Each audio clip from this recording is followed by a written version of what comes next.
recording. All right, I think we're right about there. And like I said, I expect more people to keep logging on. But I want to say good afternoon to everybody and welcome. I'm glad you can join us today for this important conversation about one of the most unique development tools in the entire country, and that is the Allentown Improvement Zone, or NIZ. For those of you who don't know me, I am your host, Loren Keim, and I am a professor at the Goodman Center for Real Estate at Lehigh University. I am also the CEO of Century 21 Keim Commercial, and we've got offices serving all of Eastern Pennsylvania, New Jersey, and Delaware, right down to the shore. So now, before we dive in, just a quick bit of housekeeping. Please keep your microphones muted during the discussion, and feel free to drop questions in the chat, and we'll make sure to cover them as we go or during the Q&A if we have to. We're here today because there is still a lot of confusion out there. People often think of the Neighborhood Improvement Zone, or NIZ, as just another opportunity zone. But the truth is, it's a completely different animal with financing mechanics and incentives that simply don't exist anywhere else. So our goal today is to clear up the confusion, walk through how it really works, at least from a high level, and show both developers and businesses that they can take advantage of this very powerful tool right now. So to get started, I'm absolutely honored today to be joined by two absolutely outstanding guests who bring both perspectives to the table. We've got Steve Bamford. He's the CEO of the Allentown Neighborhood Improvement Zone Development Authority. It's a mouthful. Better known as ANIZDA. Steve and his team are the ones making sure that this powerful tool is administered effectively and responsibly. And second, we have Zac Jaindl, the COO of Jaindl Enterprises, and really the driving force behind the Waterfront, one of the most ambitious NIZ-backed redevelopment projects in the city. And hopefully Zac is going to share with us some real-world insights into how the program helps bring transformational projects to life, as he took effectively a steel structural industrial facility and is turning it into an incredible waterfront. So again, thank you, Steve and Zac, for being with us, and thank you all for joining us. So I want to dive right into how the NIZ is reshaping not just Allentown skyline, but also its business environment and its economic future. So hopefully today we're going to be able to discuss a little bit about the NIZ fundamentals to help everybody understand what makes it unique, and then discuss the developer benefits, the business advantages, and hopefully dive into that 29-acre waterfront project as an example. So just a quick moment to give you some background on where the NIZ came from, because its origin story is really what makes it unique. The Allentown Neighborhood Improvement Zone was created by Pennsylvania legislation back in 2009, and it's specific only to the city of Allentown. Unlike federal opportunity zones, of which none of us are experts, by the way, which were introduced through the 2017 Tax Cuts and Jobs Act and can be found all across the country, the NIZ is a one-of-a-kind tool, and there's nothing like it anywhere else. And here's the big difference as I understand them. Opportunity zones primarily work through tax deferrals and capital gains benefits for investors who put money into qualified projects inside designated areas. The idea is to spur long-term investment in economically distressed areas or communities. The NIZ, on the other hand, works by capturing and redirecting certain state and local taxes generated within the zone. And those funds can be applied to eligible development costs, things like acquisition and construction, and applied to your mortgage.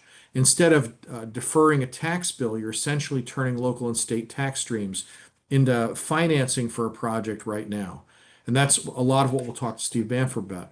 And it's a huge distinction because opportunity zones are broad, but the NIZ is laser focused and uniquely powerful for Allentown. Now, I do want to be clear, I am not a tax attorney, I am not a CPA. So if you are considering investing or developing in either an opportunity zone or in the NIZ, you absolutely should talk with your legal and tax professionals to make sure you understand the specific rules, compliance requirements, and impacts of your situation. What we're sharing today is really meant to give you that big picture understanding, and the details always require, expert advice. But the NIZ to date has brought more than $1 billion in investment into this zone, and it's truly reshaping Allentown skyline, and there is more to come. So let me back up and talk about the mechanics of how the NIZ works. That's where I'm really going to defer back to Steve Bamford. So let me make sure I understand this properly, Steve. The developer initiates a qualified project. They secure financing, they get the project off the ground, and then this is my wheel that I created in 10 minutes. It's probably all wrong. And after that, the development generates taxes that are captured, and a portion can come back to service that debt, and all this drives economic growth. And that's my simplistic way of looking at it. But can you explain that a little bit better than I'm doing right now? Sure, sure. So as let me start at the beginning. In terms of initiating a qualified project, there is a formal application process that includes a qualification stage and then an application stage. So these development projects apply to the authority for approval of a development project and the financing thereof. The first stage in the qualification is they appear in a public meeting before our project review committee. Project review committee meets as needed in an advertised public meeting. Then, assuming the project review committee makes a favorable recommendation, it then goes before the full board, which also meets in a public meeting. And those meetings are scheduled for the first Wednesday of every month throughout the year. There's a formal application process and a formal set of guidelines that are posted on our website that anybody can view and download.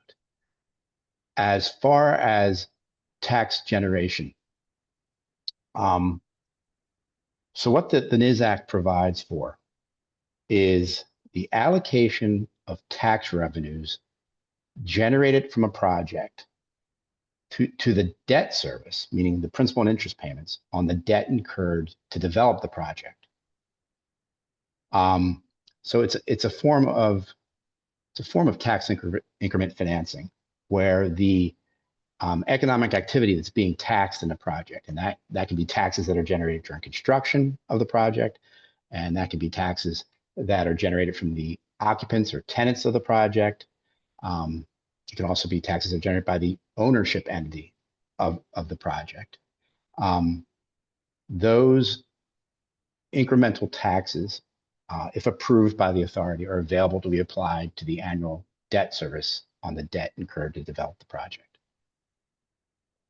So it effectively reduces the cost of carrying the building because part of that cost is being offset by these taxes coming back. Is that fair to say? It's a subsidy that allows a developer to do one or more things. It could result in a lower rent than they otherwise would have to charge, or it could be, the market rent, but it's higher because of the subsidy. They're able to offer higher quality, um, you know, Class A space that they wouldn't otherwise be able to offer. And so if a business that moves into the NIZ might be, let's say, a hospital system. I'm trying to think of something that generates a lot of um, payroll taxes. Mhm. The some of that portion of the state payroll taxes theoretically could be, and I know everything is each is a case by case basis, but some of that could actually come back to help offset some of that mortgage payment, which does drive the cost down. Or, like you're saying, could be used to reduce the rent to that medical center. Yeah, it's virtually every state and local business tax, with the notable exception of we don't touch property taxes. Real estate taxes on these developments go to the school district and the county and the city. They're not used in our program in any manner. So it's a benefit to the local municipality and particularly a significant benefit, all this development, to the public school system. But then That- virtually all the other state and local business taxes are what can potentially, if the project's approved, be utilized to offset some of the principal and interest payments. And that it in some cases it's been absolutely incredible. So, and the reason I was using medical is because you might have higher salaries and you might have a building that has a lot of employees in it. And that building with a lot of employees in it generates a significant amount of tax that a portion of which can come back and help. And then there are other types of taxes like let's say you had a restaurant or a hotel. What kind of taxes could come back from that? Well, there's hotels pay a state and a local hotel tax. They also pay or there's payroll withholding taxes. Um, there could be sales taxes on um, bar sales. There's sales on alcohol or taxes on alcohol. True. Um, so there's a variety of taxes that could potentially be applied. What I should also, because at the very beginning, Lauren, you alluded to the fact that there's some misunderstandings or misperceptions about the program. So maybe Mhm. it can help clarify if I tell you what it's not, right? A lot of folks that I talk to refer to it as a tax credit program, right? Tax credits reduce a taxpayer's liability. That's not what this program does, nor is it a tax abatement program. Some communities offer tax abatement programs where they basically forgive a portion of a tax liability or a tax bill. Um, Businesses located in the NIZ pay no more or less taxes than they would otherwise. They just pay the normal amount of taxes that are due. The only additional compliance item is by January 31st of every year, businesses operating in the NIZ, and that when I say businesses, that could be tenants, that's the building owner, that's construction contractors that worked on the project. By January 31st every year, they must file a form with the state and a form with the city where they report on a cash basis the taxes they paid in the preceding calendar year. And then those taxes are ultimately certified by the state and made available to the authority for allocation to debt service on approved projects. Got it. So, and I understand the concept that the businesses in the zone don't necessarily, or I shouldn't say don't necessarily, they don't get a tax break per se, but they will be in a very high class, class A building, let's say, something that's been recently developed, that might be at a lower rate than they would get elsewhere because that building has the benefit of being able to offer that since they're getting the incentive to the developer to develop that building. Yeah, or it's an opportunity to occupy a building that, but for this project, this building probably wouldn't have gotten done, wouldn't exist. So it wouldn't have been an option for them. Right. Well, and on the screen I have impact on a pro forma. Deals that might have been marginal or too risky on paper can pencil out because there's this additional source of support, and it lowers the effective financing costs and can make lenders more comfortable backing the project. Is that fair to say? Yeah, yeah. Okay. Um, there is one thing I want to point out too. In one of your earlier slides, you referred to sunset provisions. I do want to clarify something. Sure. The authority cannot allocate to debt service beyond 2042. Okay. And that's because we can't go out more than 30 years from when the arena bonds were initially issued, which was 2012. So 2042 is the furthest out we can currently allocate to. So there's still opportunity for investors to get in for 17 years of benefit at the moment, Right, minimum. So, which I think is right. very strong. Mhm. Um, some of the projects that have been created because of this are obviously the city center buildings, the work that was done to the Renaissance Allentown Hotel, the Strata apartments obviously are a side issue because they're not funded the same way because it's residential, it's not commercial. But a lot of the development that has happened in the area has happened because of this incredible program that you can't find anywhere else. And Yeah, of well, let me course, speak to residential development because sure. residential development can benefit Okay. if it is part of a mixed use development, because it is possible to utilize the tax revenues that are generated from the commercial component of a mixed use project um, to debt incurred to build the residential portion. That's interesting. Okay. So in other words, well, Zach can speak to this, but the Waterfront is a master plan mixed use development. Mhm. So the commercial components can generate tax revenues that can uh, be of benefit to development of the residential components. Yeah, Okay. Laura, just to jump in there, and Steve, I think Yeah. that's really well said. Something that we always looked to the residential component. We always referred to the office as really catalytic development, meaning the office really generates the tax revenues that help the program flourish.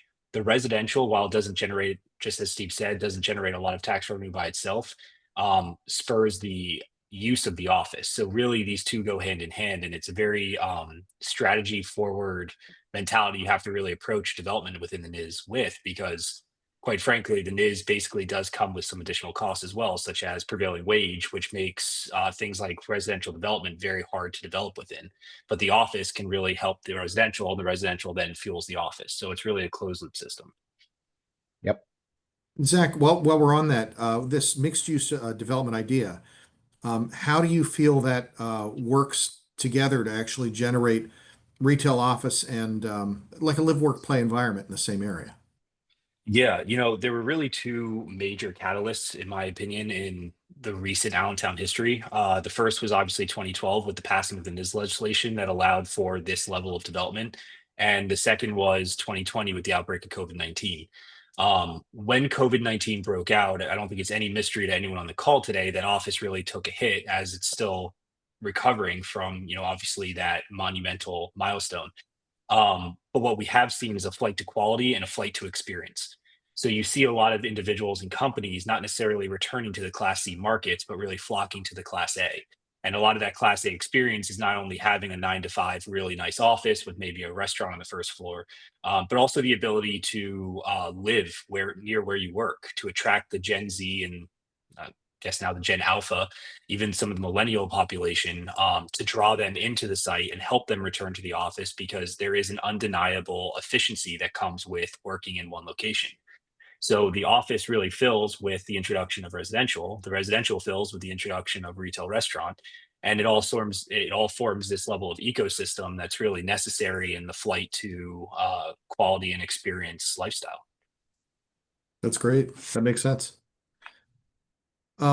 Steve, I put a few ideas on the screen, but what are some of the common developer pitfalls that they have to avoid when they are considering doing a project in the NIZ?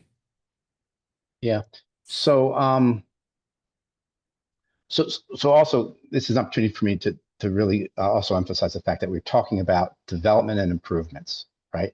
So I'm often approached by real estate investors who are acquiring a property in the NIZ and assume there's a benefit, right? Mhm.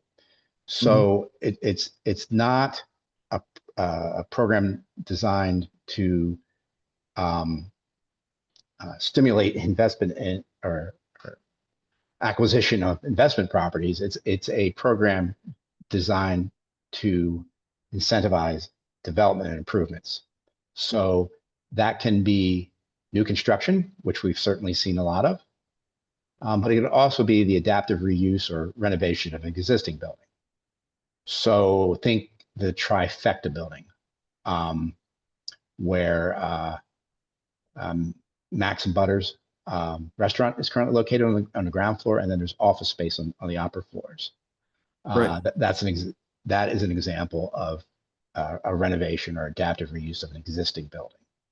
Or the Americas Hotel, which was also a NIZ funded project, which was basically updating a vacant historic building. Not changing the use, it was a hotel, but Right. modernizing it.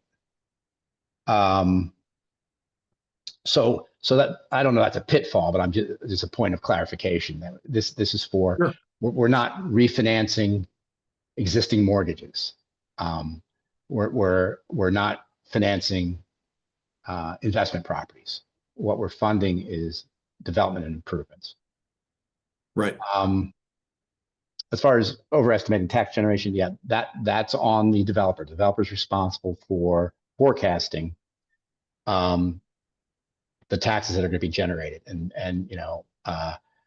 the authority doesn't provide tax advice. So, it's important that developers or would-be developers consult with a tax advisor to help them forecast the projected tax revenues.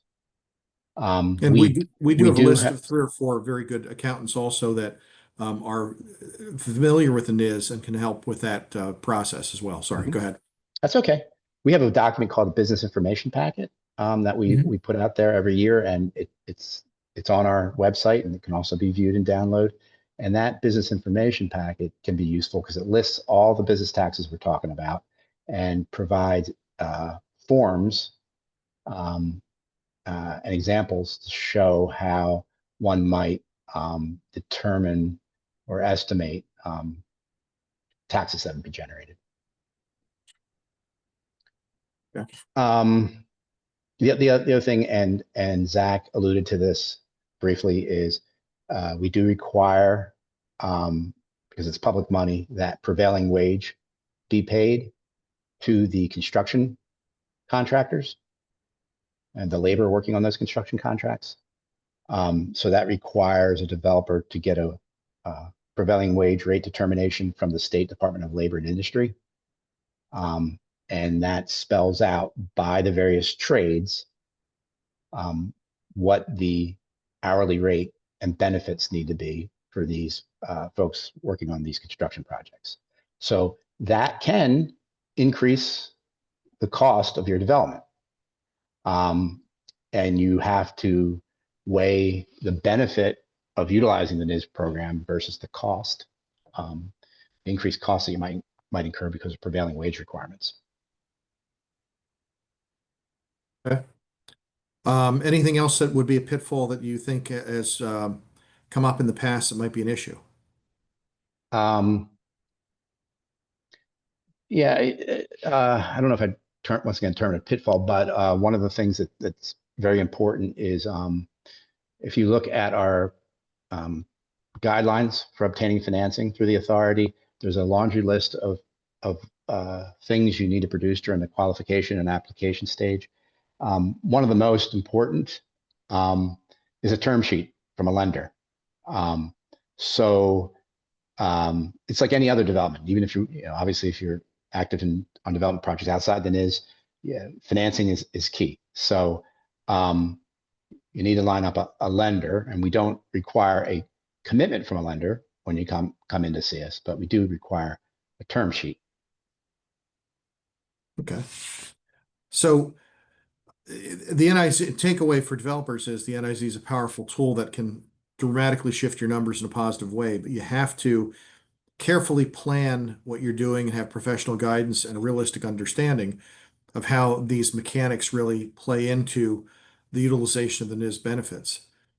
Are there any advantages to businesses, and this is actually to both of you, are there any advantages to businesses locating within the improvement zone? We talked about this a little bit, but any thoughts beyond those? Zac, you want to speak to that, or Yeah, I'd be glad to. yeah, Loren. So just to confirm, you're asking about businesses relocating into or within? Into. Yeah, I mean the businesses. So at the end of the day, the NIZ is typically seen as this bulletproof, wonderful, and it's a wonderful program, but it's considered bulletproof by many developers who are unfamiliar with the process that it takes to obviously go through the NIZ financing process. Developers do still take on risk. I mean, that's inevitable, and in doing so, obviously they can basically manage the deal that a lot of their tenants are getting. And earlier on in the conversation, we referenced, maybe it's below market base rents, or maybe it's above market quality of space. Sometimes it's both. And really, it's up to the developer to basically gauge their own risk and understand what they need to do to make the project pencil. But then also really eat into that benefit in order to make sure that they're attracting the appropriate tenants, whether it's, you know, uh, Lauren, you said before, healthcare is a big economic driver right now in the Lehigh Valley economy. What benefits do you need to provide in order to draw a good quality tenant down to the waterfront? Um, or the NIZ itself? And obviously I have the waterfront on my brain right now. Um, Another piece, Steve, which might be a pitfall, just kind of thinking about it from the developer perspective, is the concept of apportionment, which might want to be touched on because that's something that most people either are unaware of or don't fully understand. So they look at, a really great tenant like called a health network, who's going to come down and bring physician salaries and a couple hundred employees. Um, but then the concept of apportionment kicks in, and that's understanding, what level of taxes that tenant pays that are actually attributable to the NIZ itself. And there can be some heavy apportionment that basically results in, to your point, Lauren, in your last slide, overestimation of NIZ generation. Right. Yeah, and any or most tax professionals a developer would consult with that is familiar with business taxes will be very familiar with the concept of apportionment. It's for non-tax people, that's simply a calculation that you make to measure the activities that are actually occurring within the NIZ that generate the taxes that we can apply to your debt service. It's an issue for companies that have business outside the NIZ in this Commonwealth of Pennsylvania, right? If you could have a facility that you want to, or a function that you want to locate in the NIZ, but you have other facilities and functions throughout the Commonwealth and the 67 other counties. Apportionment that Zac is referring to is the method you use to determine how much of it is attributable to your operations in the NIZ. Understood. Okay.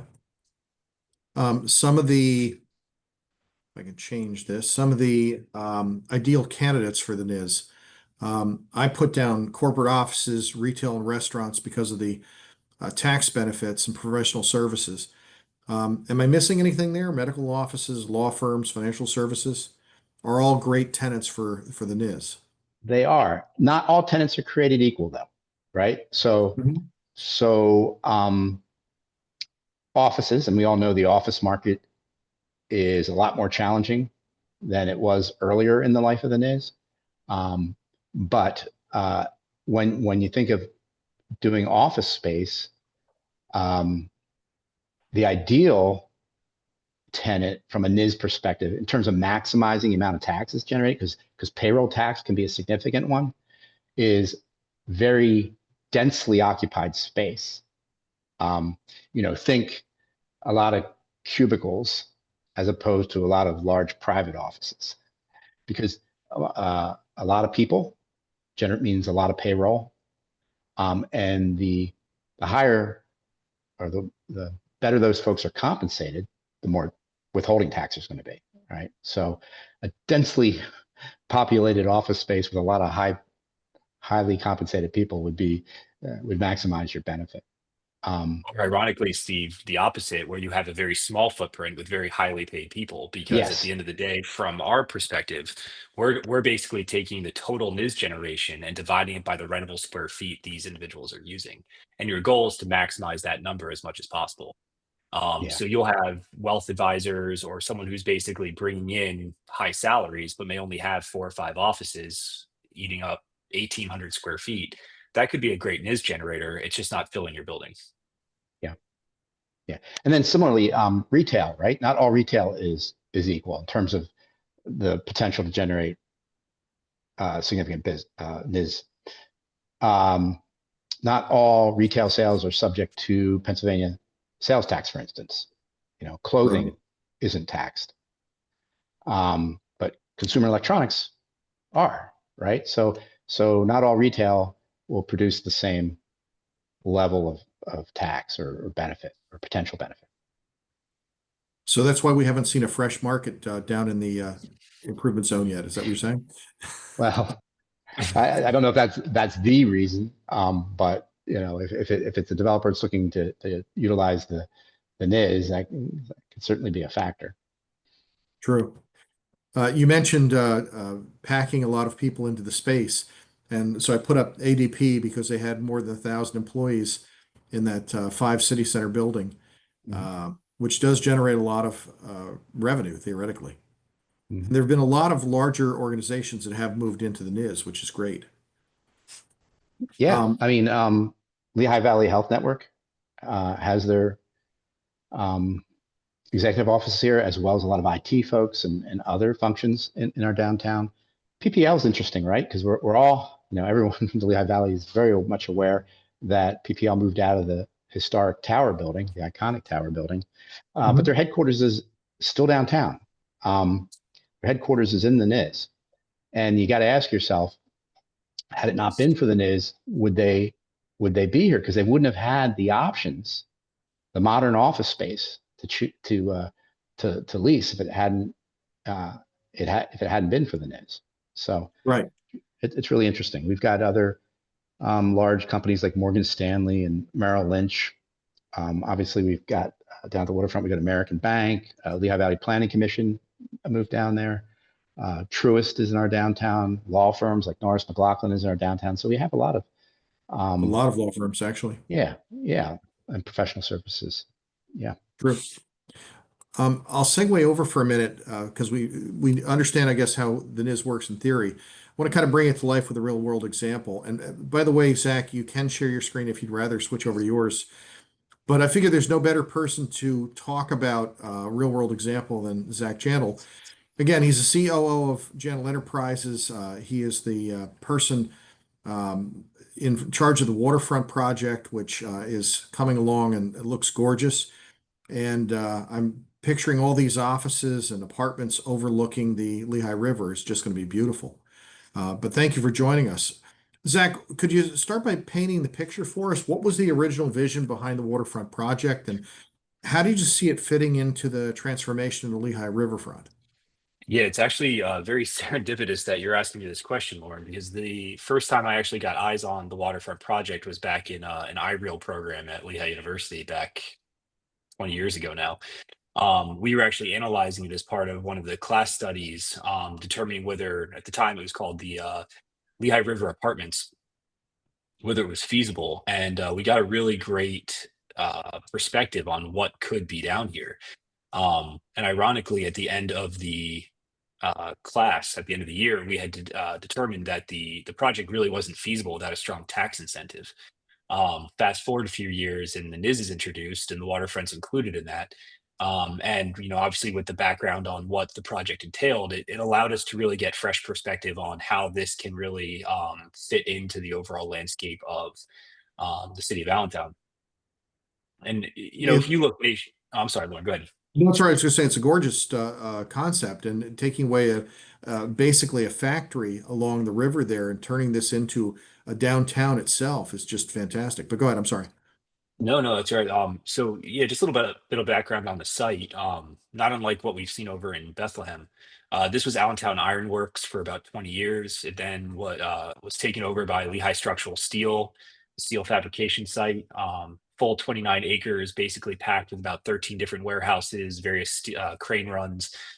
Quite frankly, environmental concerns, and that level of industry really shielded a lot of what the city of Allentown could do with the Lehigh River being a wonderful natural asset.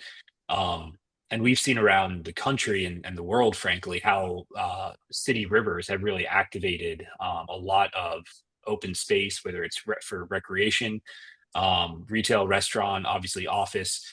Large examples, Baltimore Inner Harbor, which we acknowledge we're not going to be. We're simply not Baltimore in size. But you look at places like the San Antonio Riverwalk or Savannah River Street, and there's a lot of great momentum that can come out of really harnessing the potential of these natural waterways. So with the power of the NIZ behind the project, we acquired the 29 acres and began development in 2012. Started with raising the entire site up 2 feet, all 29 acres, in order to obviously go through the environmental remediation.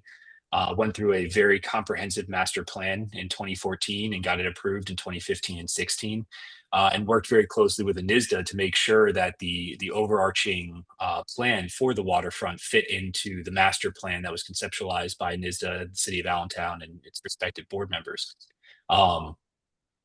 A key piece here, though, especially as we relate it back to the NIZ, I can tell you with absolute certainty this project would not be feasible without a tax incentive. We had no streets, we had no utilities. All of our stormwater, all of our sanitary, we have 12 miles of underground conduit linking these buildings together. That we really needed the NIZ in order to restore this property into something usable by the city of Allentown and our tenants, residents, and visitors. So yeah, it's been a long it's been a long path to get where we are here today. Um, I'm running into a little bit of a permission issue sharing my screen, but I'll make sure I circulate some images afterward just to help share what the waterfront is. Let me just see. You are, nope, you are a co-host, so I'm not sure why. I'm sorry It's about that.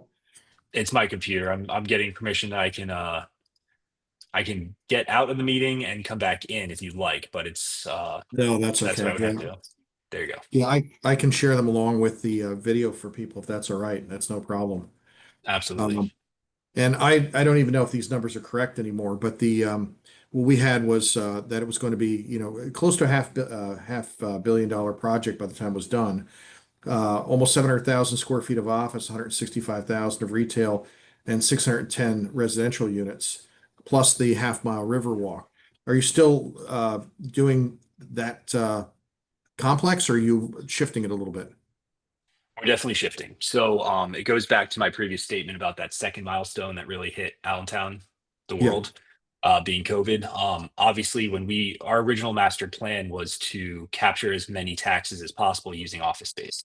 Um, Obviously, that's a very different scenario than where we were 10 years ago when this plan was originally put together.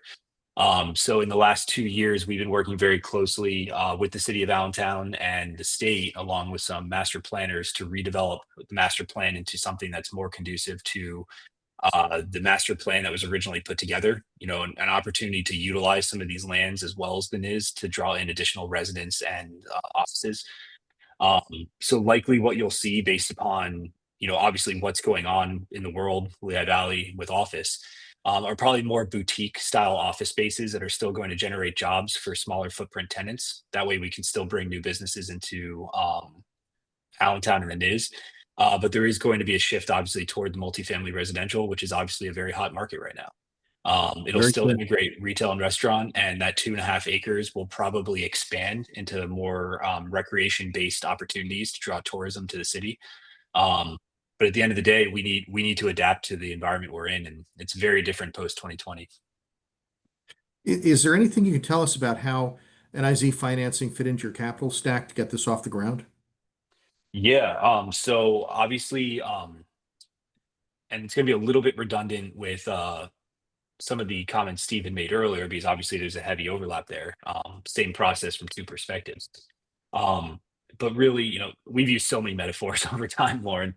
Safety net, scaffolding, probably my favorite from a financing perspective. Um, we're really a seed bank, and that's what this is. The NIZ itself basically helps. If we're going to go back to my roots as a farmer, infertile land grow, and that's what it is. We had a 29-acre environmentally compromised industrial site that was nearly impossible to develop, and the NIZ basically brought in the confidence to build something pretty fantastic down here. So we basically looked at this and looking at, for instance, the building you have on the screen, which is our first office. It's a $39 million Class A office building. It's constructed in a rather undeveloped area of the city. It hasn't seen really economic activity in 50 years prior to this construction. And most developers would look at that and look at the financing required in order to put it together, and likely would not have taken on the risk had it not been for the economic incentive of the neighborhood improvement zone. So, we looked at this and said, okay, looking at our capital stack, looking at what we needed in order to finance and bring this project to fruition, um, the NIZ, the tax dollars really taking on a big piece of the debt service was essential in order to make the numbers pencil. Got it. Incidentally, for anyone who is on here that's a commercial broker and has not done the tour of this new building, you really have to next time that there's one done, because it's a fantastic achievement. Um, and I had just put down some of the challenges you ran into: remediation and site preparation. I didn't realize how much earth you had to bring in to raise that level up in order to make it work. I do recall you talking about it, but that's a monumental feat. And then phasing that development in has been pretty interesting to watch. Now, of course, every major development comes with challenges. What were some of the big, and you've probably listed all of them already, but what were some of the biggest hurdles you and your team encountered along the way? And are there any lessons you might pass along to other developers who might be looking to develop something like this? Yeah, I mean, starting from the beginning, we're very fortunate to work within a smaller city. Entitlements were still the standard entitlements process. But when a neighborhood, a community, and a city rallies behind a project, it makes it a lot easier for both the developer as well as that process to make sure that voices are heard and design is implemented in order to embrace that community. So very fortunately from the actual approval standpoint, it went pretty smoothly. But taking NIZ and just general development out of it, we're developing adjacent to a waterway. The first question I always get from every individual I ever talk to is what happens when it rains. Um, we always sort of joke that before we decided to put a $475 million investment along the river, we thought of that. So going back to your question, Lauren, I mean, raising the site up above the entire site is above the 500-year flood. Let me take that back. All of the occupied areas of the site is above the 500-year floodplain. So we have some areas of the Riverwalk that are still obviously within the 100, but those are designed in the event that the river does rise. We've been very fortunate that because the water is flood controlled by the Hamilton Street Dam, we haven't had no issues.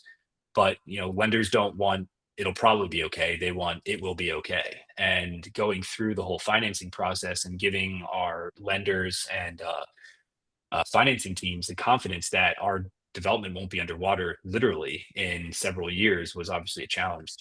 Um, then obviously taking brownfield development, removing underground storage tanks, remediating the site, and bringing it up to EPA residential standards.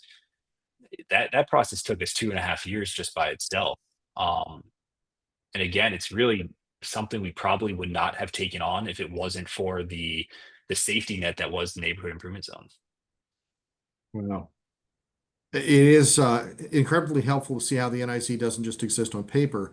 It literally is helping to shape the city. And I realize your team was really responsible for designing all of this, but project by project, you're able to make something happen that wouldn't be possible without this incentive. And the waterfront is a great example of vision meeting opportunity, and I'm excited to see where it goes from here. Is there any uh, looking forward next phase that you're planning? Yeah, so right now, as we're talking, we're about 60% of the way through the construction of our first residential building. That will start occupancy in April of 2026. In parallel pathways, we are going through the redevelopment of our master plan. That's going to basically take a look at our available lands and reposition them to modern demand. And we're also designing another 157 unit apartment building that will go, it'll begin construction second quarter next year, directly north of the Tillman Street Bridge. And that project will not be NIS financed. So because of the implication, I should say the implications, but the requirements to utilize prevailing wage, the numbers really don't work by themselves to build a residential building utilizing that 30% premium. So we're using traditional debt, but our confidence is in the project because we know we have the office building and the first apartment building to really create this dynamic community down along the river. Understood. Let me shift for just a couple of minutes to the administration of the program. Steve, the ANIZDA has done the job of managing the entire neighborhood improvement zone program, which is no small task. Can you walk us through how oversees the program? Sure. It we oversee the approval of the projects that ultimately qualify for the benefits, but we also oversee the certification and allocation process. So by that I mean the reports go to the taxing bodies, the state and the city. If a business is located in NIZ doesn't file those in a timely manner by January 31st every year, there's a penalty.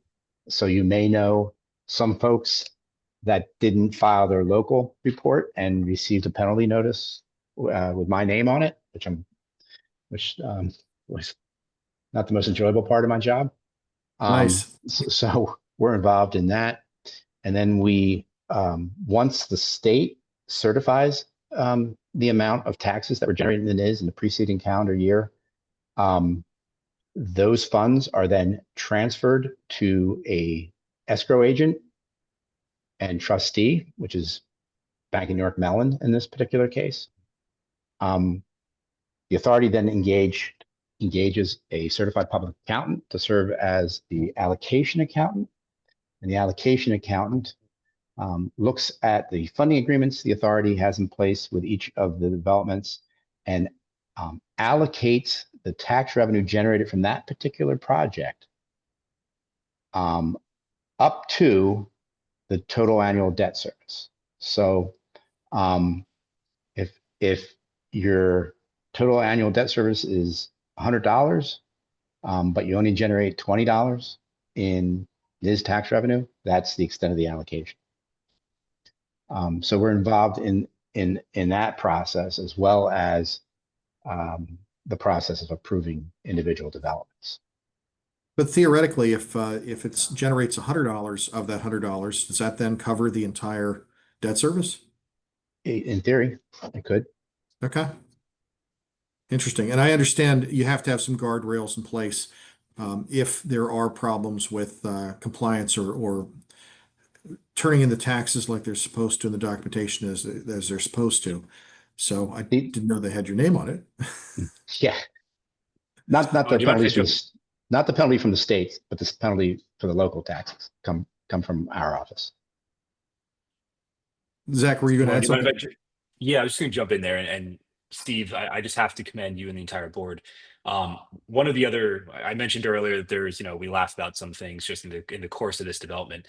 And there's this natural conception that like Mr. Monopoly comes in from the Department of Revenue and just drops a whole bunch of bags of money at the developer's footprint. And everyone, is very critical of the NIZ for that perspective. Obviously, that is not the case. This program is so highly administered and overseen and regulated by both Steve, his team, and the board. I mean, just going through the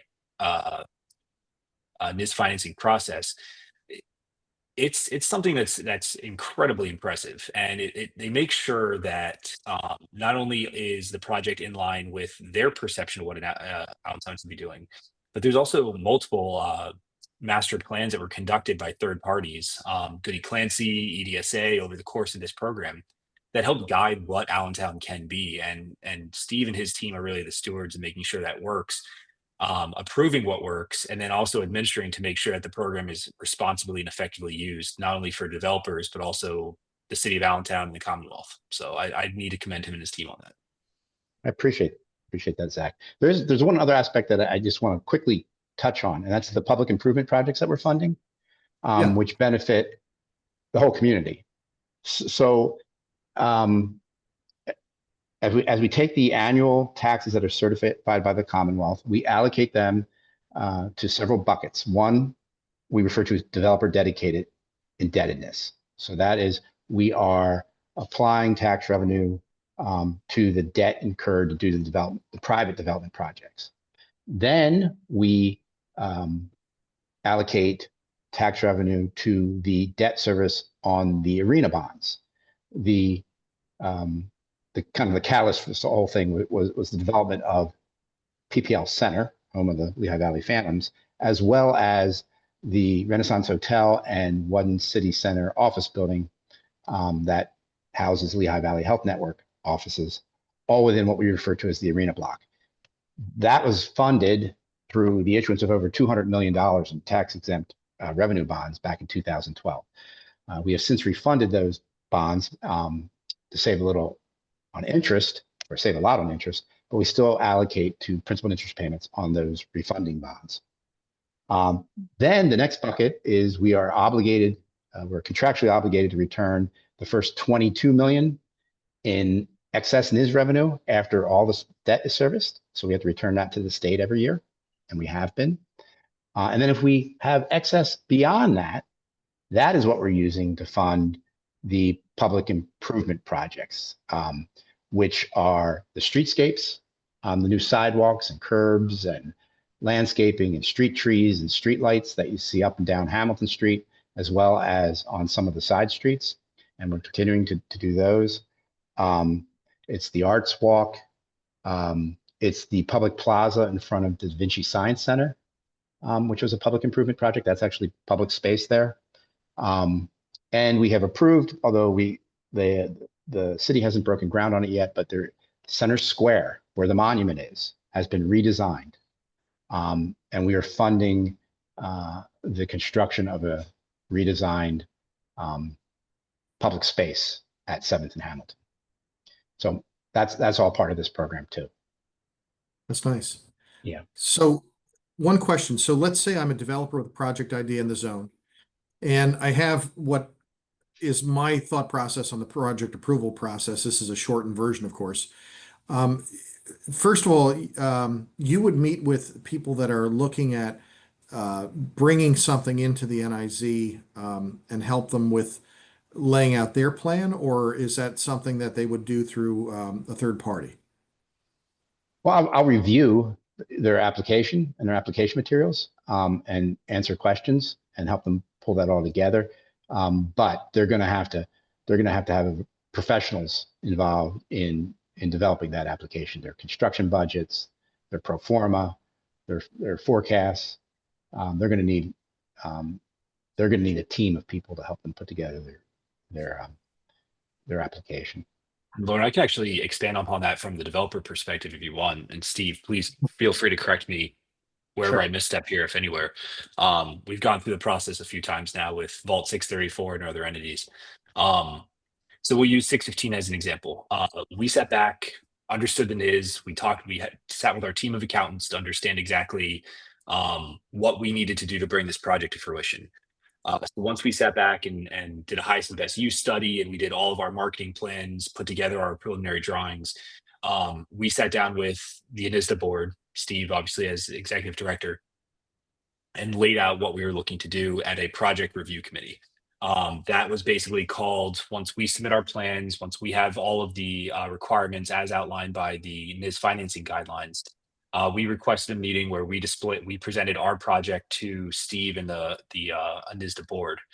Once it clears the project review committee, there's additional steps that have to be taken between the qualification, application, and financing phase of the development, which is everything from, having a term sheet in hand, making sure the banks are aligned, hiring the architect, hiring the civil engineer, the MEP engineers, the structural, making sure the plans are fully vetted. A GMP is typically in hand from a certified general contractor prior to going in through financing, so that your pro forma and all your financials are justified before we go to Steve. And quite frankly, the banks are sort of the other piece of this. You need to appease the banks and you need to appease the administration of the NIZ. And all of this has to really be done through the NIZ process before the banks bless it, and then ANIZDA blesses it, and then you can basically proceed forward with financing through the neighborhood improvement zone. Sorry, I muted myself there. That's great. Thank you. And without giving any secrets away to get anybody in trouble, are there any current pipeline projects that anybody wants to talk about that might be coming next? We don't have any applications that are currently pending with us. Okay.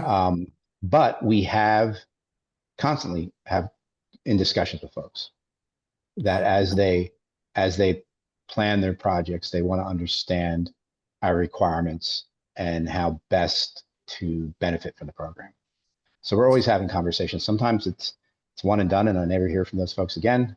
Other times, it's frequent discussions.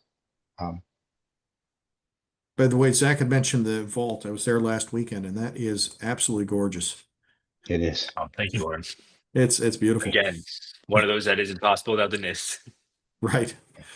And thanks to both of you, this really gives everybody a clear picture of how the NIZ is not just a tool, but carefully managed program with a strong vision for the future. Developers don't just get access to funding streams; they get a partner in ANIZDA to help make these projects possible. Zach and Steve, are there any areas that I might have missed or questions that I should have asked? I don't think so. I think you did a great job. Well, thanks.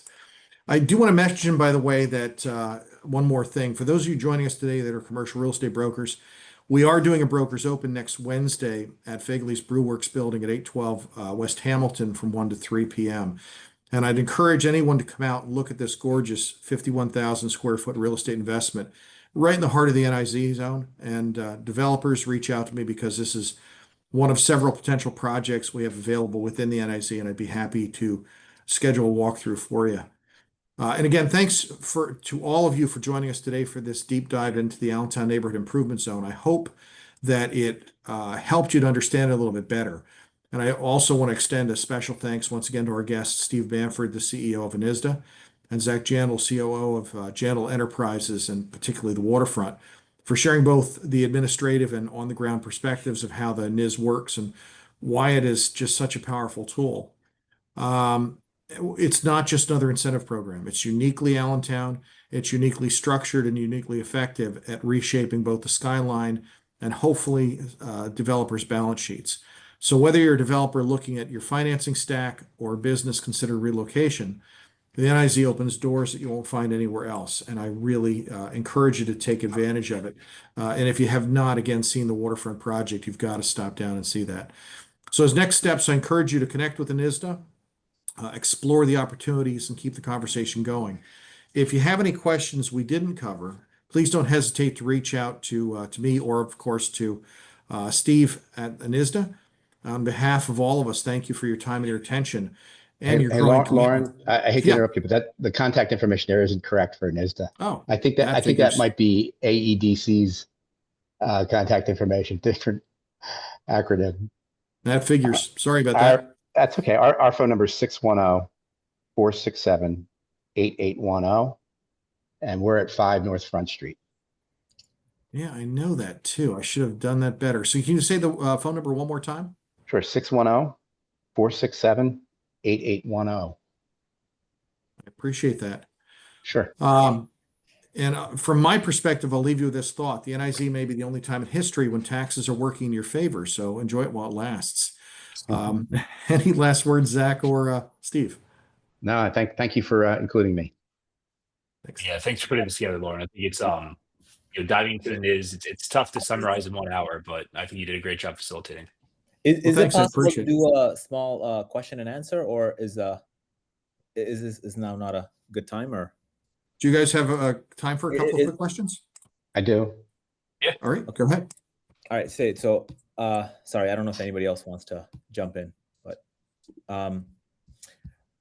the couple questions I had was, one, I know the zone is like 120 something acres. Like, is there any kind of land left over for development that you guys are, I mean, Loren, you're there for that, but is there enough options, or is it pretty much not much kind of available? There are sections available. Go ahead. I'm sorry. Yeah. Yeah. There's not a lot of vacant land when you say land. There's still plenty of sites that are in the NIZ with buildings on them. Mm-hmm. And of course, we want to see a lot of those buildings preserved, but we recognize some of them can't be. And new construction might be the best option. But there's still plenty of parcels that have not utilized the program. Okay. Another question is just, do you know some of the banks that understand the program? Because I know there's banks that might not be in the region that are they don't understand the program properly, or banks that Zach, you or anybody else have worked with that you guys can kind of recommend that understand it. I got to be careful, but go ahead. I can take that if you want. Yeah, I can take that, Steve. So it's a tricky question, Sam, because you get to, it's not just banks. You have to look at your lenders, and there's a lot that goes into it that, you need to make sure. For instance, I can tell you that we worked with Peoples, we've worked with Fulton, we've worked with a range of local banks that are very knowledgeable about the program, and we've worked with very large banks that take the time to learn the program. But we've also worked at lenders within those banks that require further education on the program itself. So it's not a very straightforward answer, but I can tell you who we've worked with over time, and they seem to grasp the program pretty well. Okay. Yeah. I don't want to be in a position of recommending any particular bank, but the banks that Zach mentioned are certainly familiar with it. ESSA, QNB are familiar with it. I am happy to talk to, if banks aren't familiar with it, I'm happy to familiarize them and explain to them how they and their clients can benefit. Okay. Yeah. Zach, in your situation where the office building that you have, right?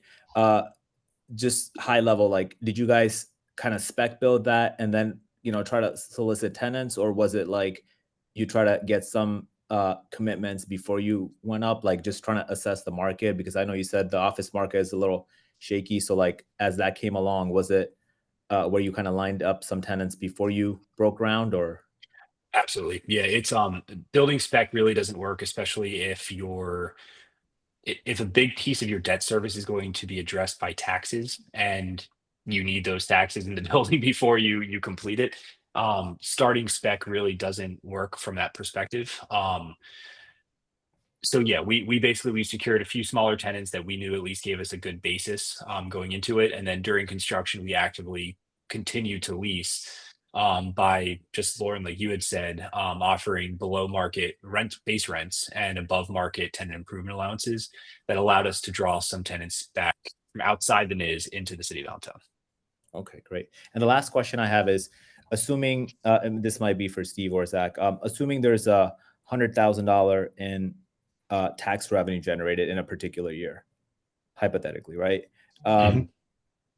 After the end of the year, and let's say you have a developable project that you're developing towards which you want to apply that, how much goes to the arena bonds? How much goes to ANIZDA? And then, or let's say $100. Out of the $100, how much kind of comes back to the developer based on the quality?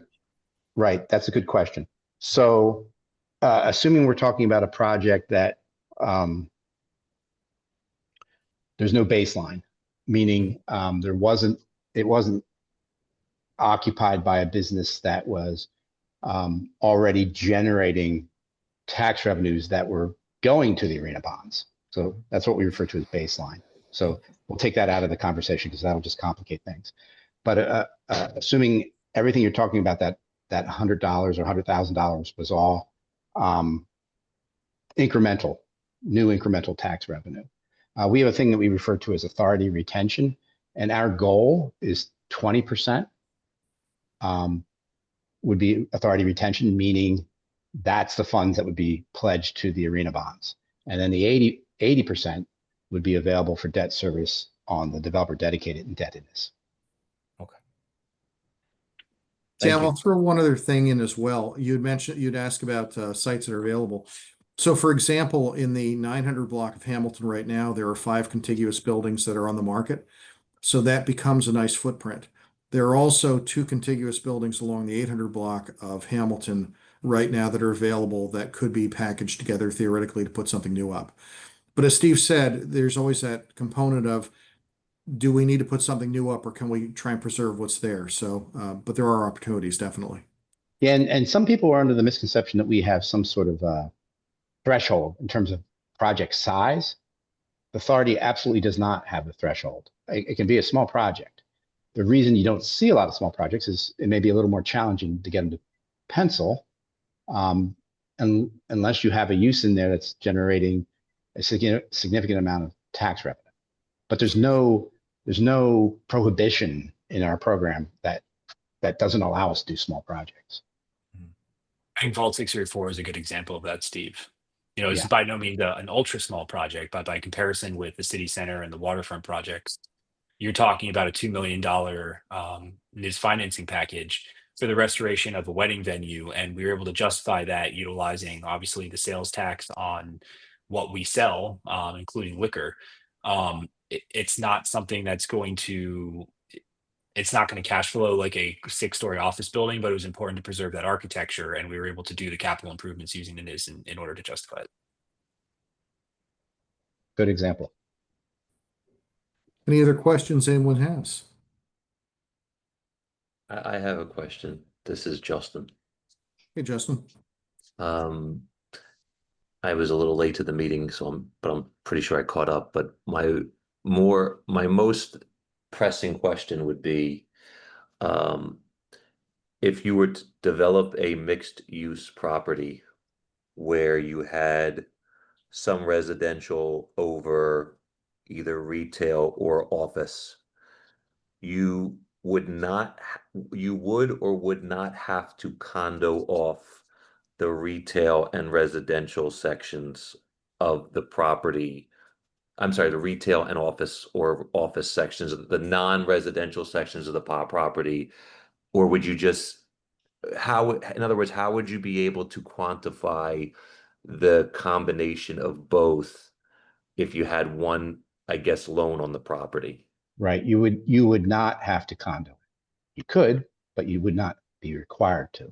So you could do a mixed use project that has a commercial component and a residential component. It could be, it would all be one development, and with one loan through the NIZ program, and the business taxes generated from the commercial uses in the project could be used to be allocated towards principal and interest payments on the loan, which is for the entire project. And I might have also missed this, and I'm sorry to be repetitive. You guys, how often are the payments sent to the mortgage company, and are they sent as principal reduction payments, or like how do they space that out, because you don't know when you're going to send them? You know what I'm saying? And you might have Yeah, said no, that's a great question. No, we didn't speak to that. That's a great question. We make allocation once a year. The allocation report comes out in April, and shortly thereafter, the escrow agent transfers the allocation directly to the lender. So the developer, the project owner, never receives the money. It goes directly from the escrow agent directly to the lender. And part of that process, the beginning of that process, is the lender provides us with a letter saying this is the total annual debt service for the year, principal and interest. the lender And does. Justin, Oh, go ahead. I'm sorry. Go ahead. oh no, I was just going to say, just to lend additional insight there, from the developer perspective, we work with each of our tenants every month to collect all of their NIZ information, sales tax, every tax that goes into the program. Our accounting team will work with every tenant to collect that data. And at the end of the year, we file by January 31st. All of those reports go to the state, and then between January 31st, when everything's submitted, and call it the April 1st date that Steve had referenced, the state of Pennsylvania certifies those dollars, and that's when the allocation begins. Fair. So let me ask you two more questions. Again, if you said to this, I apologize. I don't think you did though. With respect to, I'm calling it FICA, FUTA, SUTA, but obviously there's a state version of each of those type of taxes. So any state taxes per employee that is paid, that is all, as long as if that entity that is a office tenant, for example, or a retail tenant, if their parent corporation is outside of the state, but the employees in the state, you would still be able to get from them whatever state-related taxes that would come back to the developer. Is that fair to say? I'm now you're getting way down in the weeds. So, I can't really speak to that beyond the information that is in our business information packet, which is available to view and download on our website. Well, I mean, I think would be my question even simpler is that if you're trying to allot for the employees that are coming in, if you have a bigger space, if the business is not a Pennsylvania corporation, but their employees are there, I think you should be okay. That's my understanding, but maybe I'm over my head a little bit right now. Yeah. I don't Well, think you're overly, Justin. yeah, I I just don't think want, that there's 100 variables. yeah, I don't want to put, I don't want to put something out there on off the top of my head that you rely on that comes back to bite you. I don't want to do that to you. But I would be glad to talk to you at some point in the future. Fair. And my yeah. last question would be just with respect to the institutions, what constitutes a qualified institution versus like a bridge lender, or does it have to be a FDIC insured lender? Can it be a agency lender like a HUD or a Fannie Freddie type lender? What constitutes the lenders? And you might have said this again, I'm sorry. It's okay. Constitutes a lender that is approved in this program? Yeah, I don't have the precise language in front of me from our guidelines. So I'd have to look up the terminology. And once again, if you have a lender in mind that you want to talk to us about, we'll sit down and talk about it. The intent is to make sure this really is debt. Because we have a lot of folks that will approach us, and access to capital really isn't their issue, and they want to come up with some creative way to structure it that it appears like debt, but it really isn't. All right, so we want to the intent here is to make sure it is legitimately debt, from a third party. Because that is per the NIZ Act, that is what we're allocating to debt service on debt incurred to do the project. Got it. And so it's not limited to a state banks and things like that. Bank of America, the bigger agents, the bigger institutions, they count no problem. So if you want to go HUD for a bigger project, or CMBS or UBS, any of the big institutions, there's no qualification. They would be qualified. In other words, you're not stuck with like, Malvern Savings Bank or something like that, or Allentown. I'm just, spitfiring something. It can be the Chases and the Bank of Americas and all that. Yeah, well, I found in the program guidelines where we speak to this, and I didn't write these guidelines, so but the way the guidelines currently read is applicant must provide a term sheet from a state or federal accredited lending institution permitted to conduct business in the city, for example, a bank or credit union, or an accredited investor per the definition of the Securities and Exchange Commission. That's the language straight from our guidelines. Fair enough.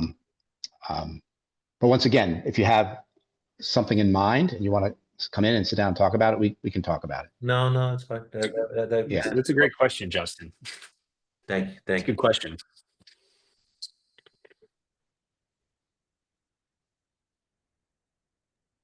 Anyone else have any questions at all? Okay, well then, once again, I do want to thank Zac and Steve for joining us today. I really appreciate it, and hope this was informative for everyone, and look forward to seeing all of you do something exciting in the NIZ. Thank you, everyone. Thank you. Thanks, Loren. Thank you. Take care, everyone.